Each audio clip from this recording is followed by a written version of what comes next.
कैसे हुई माँ दुर्गा की उत्पत्ति। माँ दुर्गा को आदि शक्ति, भवानी और अन्य कई नामों से जाना जाता है। पौराणिक कथाओं के अनुसार माँ का जन्म दैत्यों के विनाश के लिए हुआ था।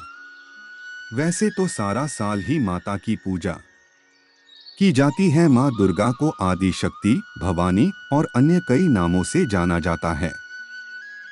पौराणिक कथाओं के अनुसार माँ का जन्म दैत्यों के विनाश के लिए हुआ था। वैसे तो सारा साल ही माता की पूजा की जाती है, लेकिन नवरात्रों के दौरान इनके विशेष पूजन व उपाय किए जाते हैं। कहा जाता है कि नवरात्रों के समय 9 दिन माता रानी पृथ्वी पर आकर भक्तों के बीच रहती हैं। इसलिए माँ को खुश करने के लिए भक्त विधि विधान पूर्वक आरती, पूजा एवं दुर्गा सप्तशती का पाठ करते हैं। आज हम आपको बताएंगे कि माँ दुर्गा की उत्पत्ति कैसे हुई। एक बार सभी देवगण असुरों के अत्याचारों से तंग आ चुके थे। तब ब्रह्मा जी ने उन्हें बताया कि दैत्यराज को ये वर मिला है कि उसकी मौत कुंवारी कन्या के हाथ से होगी। तभी सभी देवों को एक तरकीब सूझी। उन्होंने मिलकर अपनी अपनी शक्तियों से एक देवी को प्रकट किया। विभिन्न देवताओं की देह से निकले हुए तेज से ही देवी के अलग अलग अंग बने। भगवान शंकर के तेज से देवी का मुख प्रकट हुआ, यमराज के तेज से मस्तक और बाल, विष्णु के तेज से भुजाएं, चंद्रमा के तेज से स्तन, इंद्र के तेज से कमर, वरुण के तेज से जंघा, पृथ्वी के तेज से नितंब, ब्रह्मा के तेज से चरण, सूर्य के तेज से दोनों पैरों की उंगलियां, प्रजापति के तेज से सारे दांत, अग्नि के तेज से दोनों नेत्र, संध्या के तेज से भौहें, वायु के तेज से कान तथा अन्य देवताओं के तेज से देवी के भिन्न भिन्न अंग बने। फिर शिवजी ने उस महाशक्ति को अपना त्रिशूल दिया, लक्ष्मी जी ने कमल का फूल, विष्णु ने चक्र, अग्नि ने शक्ति व बाणों से भरे तरकश, प्रजापति ने स्फटिक मणियों की माला, वरुण ने दिव्य शंख, हनुमान जी ने गदा, शेषनाग ने मणियों से सुशोभित नाग, इंद्र ने वज्र, भगवान राम ने धनुष, वरुण देव ने पाश व तीर, ब्रह्मा ने चारों वेद तथा हिमालय पर्वत ने सवारी के लिए शेर प्रदान किया। इसके अतिरिक्त समुद्र ने बहुत उज्ज्वल हार, कभी न फटने वाले दिव्य वस्त्र, चूड़ामणि, 2 कुंडल, हाथों के कंगन, पैरों के नूपुर तथा अंगूठियां भेंट की। इन सब वस्तुओं को देवी ने अपनी 18 भुजाओं में धारण किया। माँ दुर्गा इस सृष्टि की आद्य शक्ति हैं, यानी आदि शक्ति हैं। पितामह ब्रह्मा जी, भगवान विष्णु और भगवान शंकर उन्हीं की शक्ति से सृष्टि की उत्पत्ति, पालन पोषण और सहार करते हैं। अन्य देवता भी उन्हीं की शक्ति से शक्तिमान होकर सारे कार्य करते हैं। माँ के इस तेज को देखकर दैत्यराज बहुत डर गया था, लेकिन देवी ने अपने शेर और शस्त्रों से मार उसे डाला। तभी से माता को माँ दुर्गा के नाम से पुकारा जाने लगा। देवी माँ दुर्गा की कहानी प्रत्येक रूप और प्रत्येक नाम में एक ही चेतना के उत्सर्ग की अनुभूति दुर्गा होना है। शक्ति वह शस्त्र है जिससे स्वयं व दूसरों के कल्याण के लिए समस्त विसंगतियों का समूल नाश किया जा सकता है। यह तय है कि जहां शक्ति का उपार्जन होता है, वहीं आत्मविश्वास भी जन्म लेता है, और आत्मविश्वास जब अनुशासित व सकारात्मक होता है, सफलता निश्चित ही उसका अनुगमन करती है। ऐसी शक्ति जिसकी उपासना ब्रह्मा, विष्णु, महेश करते हैं, जो हमारे शरीर और मन का कायाकल्प करती है, जिसकी आराधना के द्वारा हमारे लिए चेतना के मूल तक पहुंचना संभव होता है। ऐसी शक्ति जो व्रत और ध्यान के द्वारा हमारे ऊर्जा के स्तर को ऊपर उठाकर हमारे भीतर व्याप्त विसंगतियों का निर्मूलन करती है। ऐसी शक्ति जिसके संपूर्ण व्यक्तित्व की अभिव्यक्ति मानवता के आध्यात्मिक विकास और पराक्रम की वृद्धि के लिए अनुकरणीय है। ऐसी शक्ति जो धर्म की अधर्म पर, सत्य की असत्य पर, शारीरिक और मानसिक संतुलन बनाना सिखाती है। ऐसी शक्ति जो मानव हित के लिए काल को वश में करना जानती है, जिसकी अभ्यर्थना से मनोभावों को डोट सकारात्मक दिशा मिलती है। ऐसी शक्ति जो यह संदेश देती है कि अपने सार्थक उद्देश्यों, जिसमें कि अपने वर्चस्व की प्राप्ति के लिए संघर्ष व सभी का कल्याण निहित है, संगठित और पराक्रमी होना जरूरी है। ऐसी ही विलक्षण शक्ति का स्वरूप है दुर्गा। वर्षण अंतिम चरण पर है। ऋतु परिवर्तन की वेला है। सर्दी की नर्म सिहरन के साथ त्योहारों के आगमन की अनुभूति में उल्लास उत्पन्न कर रही है। प्रकृति अपने को धोपोंछ कर सुखाने के प्रक्रम में हर तरफ दृष्टिगत है। नव अर्थात नवीनता, यह सृष्टि का नियम है कि यह पुराने के बाद स्वयं का पुनर्नवा करती है, किंतु नवीनीकरण की यह सतत प्रक्रिया मानवीय संरचना में कहीं पिछड़ सी गई प्रतीत होती है। मानव शरीर में आत्म संप्रेषण ही चेतना का नवीनीकरण या नवोन्मेष है। थोड़ा जटिल है, किंतु उपवास, मौन, प्रार्थना व ध्यान के द्वारा नवरात्र का समय विशुद्ध चेतना के मूल तक पहुंचने का सुअवसर है हम सभी के लिए। शक्ति स्वरूपा दुर्गा उसी विशुद्ध चेतना को प्राप्त करने का अभिप्राय है। रात्रि का अर्थ है अंधकार और अज्ञानता। अज्ञानता के ही कारण भ्रमित करने वाली भौतिक वस्तुएं हमें आकर्षित करती हैं व उनका अस्तित्व हमें सत्य प्रतीत होता है। किंतु रात्रि में मन की एकाग्रता बढ़ाने के लिए उपयुक्त नीरवता भी होती है। यही वह सुविधाजनक समय है जब हम दैनिक कार्यों से निवृत्त होकर शक्ति की आराधना अनुष्ठान कर सकते हैं। इसलिए नवरात्रि का त्योहार मां शक्ति की आराधना के द्वारा स्वयं के भीतर पहुंचकर अज्ञानता से मुक्ति पा लेने का अवसर भी है। हमारा जीवन 3 गुणों से संचालित होता है, तमोगुण, रजोगुण, सतोगुण।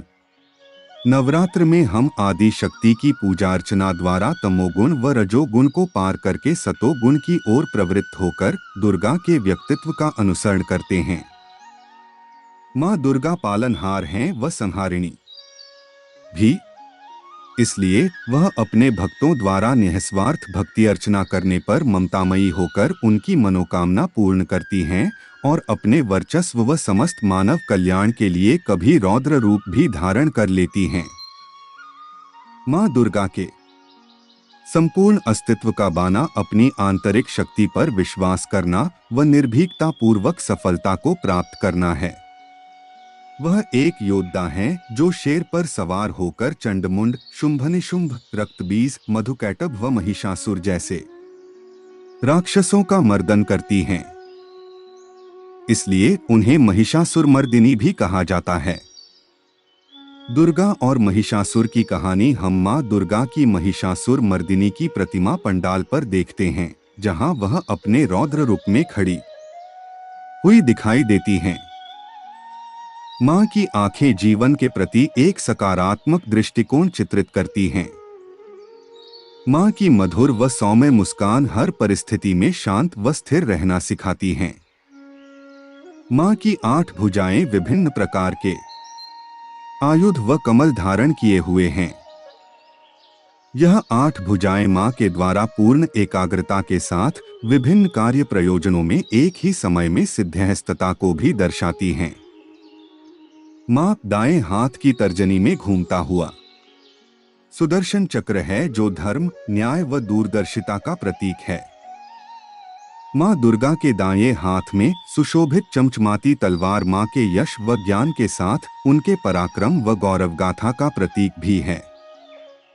मां के हाथ में उका अर्थ संपूर्ण ब्रह्मांड और जगत का विस्तार यानी ईश्वर से है, अर्थात ऊ ही सर्वस्व है, उनमें ही सभी शक्तियां निहित हैं। मां दुर्गा ने अपने हाथ में वज्र धारण किया है, जो दृढ़ता और संगठन का प्रतीक है।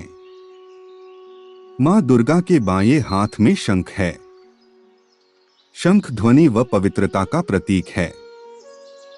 यह ध्वनि नकारात्मकता को दूर करके शांति और समृद्धि उत्पन्न करती है। शंख के नाद की ही तरह हम सभी के भीतर भी एक नाद है, जिसे अंतरात्मा की आवाज भी कह सकते हैं, जो हमें हर अच्छे और बुरे कार्य करने से पूर्व आगाह और निर्दिष्ट करती है। माँ दुर्गा द्वारा धारण किए गए तीरधनुष ऊर्जा व शक्ति का प्रतिनिधित्व करते हैं। माँ के हाथों में त्रिशूल के 3 नुकीले सिरे तम, रज व सत प्रवृत्ति पर नियंत्रण का प्रतीक है। माता के हाथों में कमल का फूल अनासक्ति अर्थात भौतिकता में रत रहकर भी उसके प्रति अनाकर्षण व विरक्ता का प्रतीक है। जैसे कमल कीचड़ में रहकर भी अनासक्त होकर खिलता और महकता है, उसी प्रकार मनुष्य को भी सांसारिकता में रहकर भी विसंगतियों से दूर रहकर निरंतर स्वयं का विकास करते रहना चाहिए। सिंह को उग्रता और हिंसक प्रवृत्तियों का प्रतीक माना गया है। माँ दुर्गा का सिंह पर सवार होना उस उग्रता और हिंसक प्रवृत्तियों पर नियंत्रण का ही प्रतीक है। माँ दुर्गा के पैर के नीचे दुष्ट राक्षस महिषासुर व माँ का उसे त्रिशूल से मारना बुराई पर अच्छाई की जीत का प्रतीक है। माँ दुर्गा द्वारा धारण किए गए आयुधों और व्यक्तित्व से ही निःसृत है माँ का शक्ति व पराक्रम से युक्त आभामंडल। नवरात्रि का आरंभ पितृपक्ष खत्म होते ही माँ दुर्गा का आह्वान नवरात्रि उत्सव के रूप में शुरू हो जाता है। नवरात्रि का आयोजन हमेशा मास के शुक्ल पक्ष में ही होता है। शुक्ल पक्ष यानी अंधकार से प्रकाश की ओर अग्रसर होना, असत्य से सत्य की ओर, यही गतिशीलता ज्ञान मार्ग की ओर प्रवृत्त होने का भी प्रतीक है। आश्विन शुक्ल पक्ष प्रतिपदा में नवरात्रों का आयोजन अज्ञान रूपी जीवन को प्रकाशमान बनाने हेतु प्रेरित करता है। आश्विन मास के शुक्ल पक्ष की प्रतिपदा तिथि से 9 दिनों तक माँ दुर्गा जी की पूजा अर्चना होती है और दशमी तिथि को विजय पर्व दशहरा का त्योहार मनाया जाता है। दरअसल नवरात्र और दशहरा को एक दूसरे का पर्याय भी कहा जा सकता है, क्योंकि जहां भारत के अधिकांश राज्यों में जगत जननी मां की आराधना की जाती है, वहीं भगवान विष्णु के अवतार श्री राम के संपूर्ण जीवन दर्शन की झांकी जगह जगह रामलीला के रूप में मंच पर प्रदर्शित की जाती है। मां मनोरथ पूर्ण करने का प्रतीक भी हैं। नवरात्र में मां दुर्गा और प्रभु श्री राम की उपासना किए जाने के संबंध में मान्यता है कि रावण पर विजय प्राप्त करने के लिए श्री राम ने आश्विन मास में मां शक्ति की श्रद्धा भाव से उपासना करके उनका आशीर्वाद लिया था। श्री राम ने रावण का वध करके अन्याय और अत्याचार के युग का अंत किया। यहीं से शारदीय नवरात्र की शुरुआत मानी जाती है। साल में 4 नवरात्रि आती हैं। चैत्र नवरात्रि, शारदीय नवरात्रि और 2 गुप्त रूप से आती हैं, इसलिए इन्हें गुप्त नवरात्रि भी कहा जाता है। नारी सम्मान का प्रतीक है माँ दुर्गा, इसीलिए भारतीय संस्कृति में नए साल का आरंभ नारी शक्ति दुर्गा से होता है। शायद ही किसी और संस्कृति में इस तरह का पर्व मनाया जाता हो जहां स्त्री शक्ति की पूजा साल भर में 2 बार की जाती है। नवरात्रि में प्रत्येक दिन माँ के अलग अलग सभी 9 रूपों की पूजा की जाती है। माँ के इन 9 रूपों में गहन भाव की अभिव्यक्ति है। शक्ति के यह रूप प्रथम शैलपुत्री हैं, जो कि पर्वतराज हिमालय की पुत्री हैं, इसलिए इन्हें शैलपुत्री कहा गया है। द्वितीय ब्रह्मचारिणी हैं। ब्रह्म का अर्थ है तपस्या। भगवान शिव को पति के रूप में पाने के लिए मां पार्वती ने वर्षों तक कठिन तप किया था। अथ कठोर तपस्या में रत रहने वाली देवी को ब्रह्मचारिणी कहा जाता है। तृतीय चंद्र घंटा हैं। इनके मस्तक पर अर्धचंद्र के आकार का तिलक सुशोभित है, इसलिए इनको चंद्र घंटा कहा जाता है। चतुर्थ कुष्मांडा हैं। कुष्मांडा में ब्रह्मांड को उत्पन्न करने की शक्ति व्याप्त है। वह स्वयं के भीतर संपूर्ण ब्रह्मांड को समेटे हुए हैं, इसलिए इन्हें कुष्मांडा कहा गया है। पंचम स्कंद माता हैं। माँ पार्वती कार्तिकेय की माता हैं और कार्तिकेय का एक नाम स्कंद भी है, इसीलिए माँ पार्वती को स्कंद माता भी कहा जाता है। षष्ठी कात्यायनी है। महिषासुर राक्षस का अत्याचार जब पृथ्वी पर बढ़ गया तब त्रिदेव अर्थात भगवान ब्रह्मा, विष्णु और महेश ने महिषासुर के संहार हेतु अपने ओजस्वी अंश से एक शक्ति को उत्पन्न किया। इस देवी रूपी शक्ति की पूजा सर्वप्रथम महर्षि कात्यायन ने की थी, इसलिए शक्ति के इस रूप को कात्यायनी कहा गया है। सप्तम कालरात्रि हैं। जिस अस्तित्व में किसी भी प्रकार के संकट या काल से लड़ने की क्षमता है, ऐसी क्षमता का वर्ण करने वाली शक्ति मां कालरात्रि हैं। अष्टम महागौरी हैं। कहा जाता है कि भगवान शिव को पाने के लिए मां पार्वती ने इतना कठोर व दुरूह तप किया कि उनका रंगरूप काला पड़ गया। मां की कठोर तपस्या से प्रसन्न होकर भगवान शिव ने उन्हें पत्नी किया। मां पार्वती के पुनः गंगा स्नान के उपरांत वह शुभ्र व कांतिमय हो गईं। पार्वती का यह कांतिमय रूप महागौरी रूप में स्वीकार के नाम से जाना जाता है। नवम सिद्धिदात्री हैं। अपने भक्तों को सिद्धि प्रदान करने के कारण इन्हें सिद्धिदात्री कहा गया है। मां दुर्गा की शक्ति के यह 9 रूप समाज में यह संदेश देते हैं कि परिस्थितियों के अनुसार नए रंग, नए रूप, नई शैली में ढलना ही दुर्गा के व्यक्तित्व को स्वीकार करना है। मां दुर्गा की शक्ति के इन्हीं 9 रूपों की उत्तर भारत में नवरात्र के रूप में पूजा की जाती है। पूजा के स्थान पर शुभ मुहूर्त में घट स्थापना की जाती है। घट जल का सूचक है और वेदों में जल यानी वरुण देवता किसी भी शुभ कार्य के निर्विघ्न संपन्न होने हेतु बंधन मुक्ति का आधार हैं। शक्ति का संचय तभी हो सकता है जब पूजा अर्चना बंधन मुक्त व बाधारहित हो। नवरात्र मात्र हमारे धार्मिक अनुष्ठान नहीं है, अपितु यह हमारी देह चेतना के शुद्धिकरण का माध्यम भी हैं। मां दुर्गा की असत्य पर सत्य की जीत हमें सत्य के मार्ग पर अडिग रहने का संदेश देती है। यही सत्य हमारे आत्मबल में वृद्धि करके हम सभी में आत्मविश्वास पैदा करता है। मां के 9 दिनों के व्रत में स्वतः ही हमारे आचार और विचारों पर संयम हो जाता है। यही आत्मनिग्रह हमारे भीतर एक आध्यात्मिक शक्ति का विकास करती है। इसी शक्ति के द्वारा ही हम उस दैवीय शक्ति से जुड़ने का आधार प्राप्त करते हैं।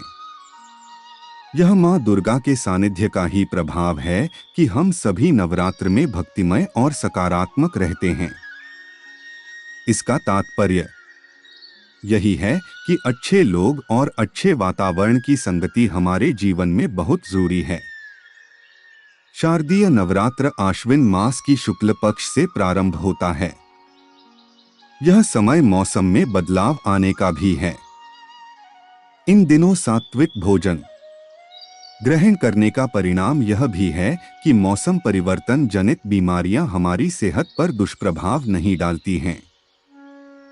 हमारी भारतीय संस्कृति मांगलिक कार्यों में अनाज के साथ पूजन की पौराणिक परंपरा है।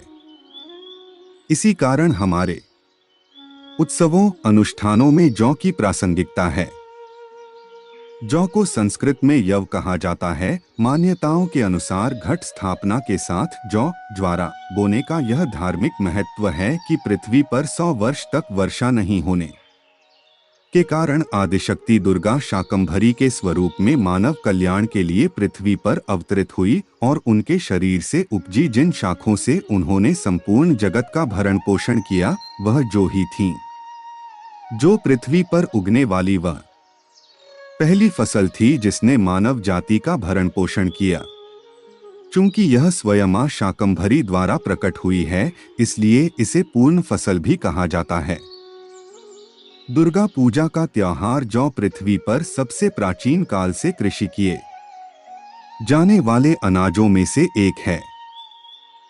इसे इसी कारण ज्येष्ठ अनाज भी कहा जाता है। जौ को ब्रह्म स्वरूप भी माना गया है। बसंत ऋतु की यह पहली फसल है जिसे सबसे पहले देवी को अर्पित किया जाता है।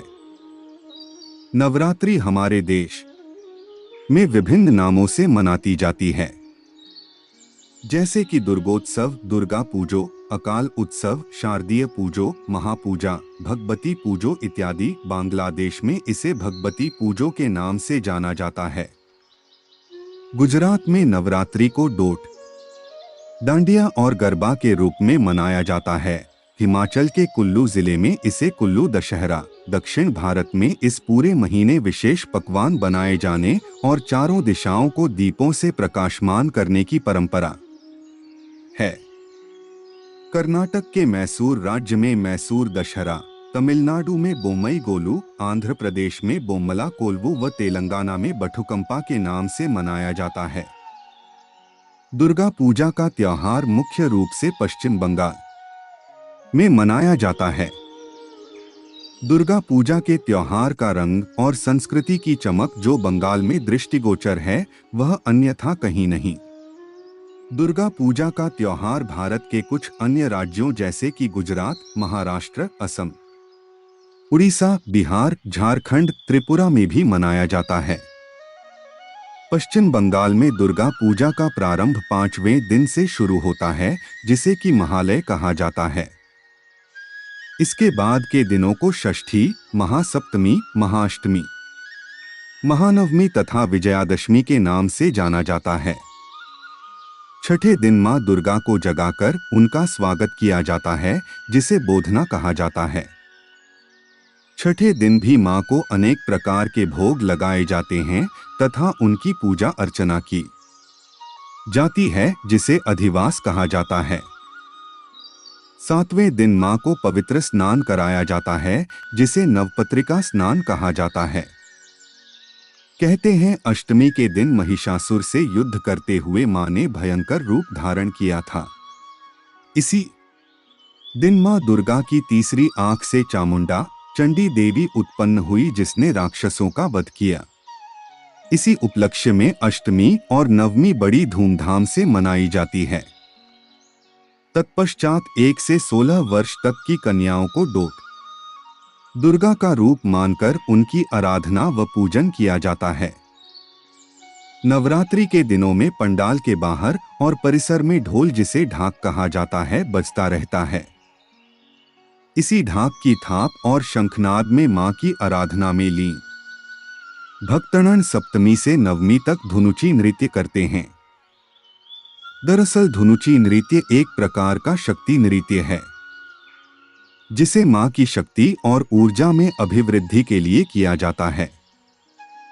चूंकि महिषासुर अत्यधिक बलशाली था, उसे कोई भी देवता या नर नहीं मार सकता था। इसीलिए मां दुर्गा महिषासुर का संहार करने के लिए जाती हैं। इसीलिए मां के भक्तों द्वारा उनकी शक्ति व ऊर्जा बढ़ाने के लिए धुनुची नृत्य किया जाता है। धुनुची एक प्रकार का मिट्टी का बर्तन होता है, जिसमें नारियल की जूट और हवन सामग्री धुनो डालकर मां दुर्गा को प्रसन्न किया जाता है। 10 दिनों तक चलने वाले इस त्योहार का अंत दशमी, विजयादशमी पर मां दुर्गा की भव्य पूजा और श्रृंगार होता है। सुहागन स्त्रियां लाल पाड़ की पारंपरिक साड़ी पहने हाथों में पूजा की थाली लेकर मां के साथ सिंदूर की होली खेलती हैं और आपस में सिंदूर डालती हैं, जिसे सिंदूर खेला कहा जाता है। तदोपरांत मूर्तियों को पंडालों से निकालकर नदी में विसर्जित कर दिया जाता है। मान्यता है कि इसके पश्चात मां दुर्गा पुनः अपने लोक कैलाश पर्वत को चली जाती है। आदिशक्ति नौ दुर्गा के समस्त 9 रूपों की स्तुति से यही अनुभूति होती है कि आत्मविकास और समस्त मानव कल्याण के लिए चेतना के स्तर को उस चरम पर लेकर जाएं, जहां उस दैवीय सत्ता का सामीप्य हमें प्राप्त हो सके। शक्ति का सकारात्मक उपार्जन, सत्य के ये संघर्ष, बुराई का संहार, आत्मविश्वास में वृद्धि, सहृदयता, दृढ़ संकल्पता, अध्यात्म, जप, तप, यही वह जीवन मूल्य हैं जिनसे हम अपने जीवन के शुक्ल पक्ष को प्रकाशित कर सकते हैं। दुर्गा के प्रत्येक 9 रूप और प्रत्येक नाम में एक ही उद्देश्य, चेतना के उत्सर्ग की अनुभूति ही सही मायने में दुर्गा के व्यक्तित्व को स्वयं के भीतर उतारना है।